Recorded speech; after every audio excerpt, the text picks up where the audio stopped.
రాహుల్ గాంధీ రేవంత్ రెడ్డిలపైన కేటీఆర్ చేసినటువంటి అనుచిత వ్యాఖ్యలకు నిరసనగా రంగారెడ్డి జిల్లా శంషాబాద్లో ఆందోళన చేపట్టారు.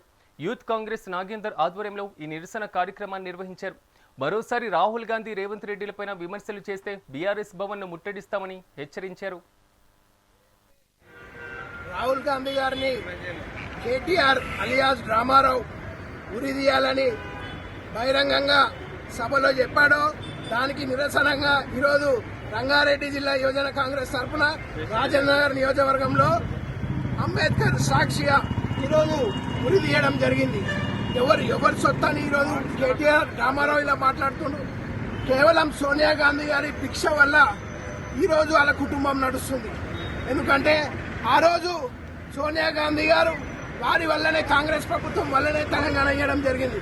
కానీ ఈరోజు ఇచ్చిన తెలంగాణని నోటు బడ్జెట్ లో పెట్టి కుటుంబ పాలన, నియంత్రణ పాలన, గడిల పాలన అంతం చేయడానికి రేవంత్ రెడ్డి గారు ఈరోజు ప్రజాపాలన అనే నినాదంతో ప్రజలకు వస్తుంటే ఈరోజు అది ఓర్వలేక కావాలని చెప్పి రేవంత్ రెడ్డి గారిని రెచ్చగొడుతున్నారు.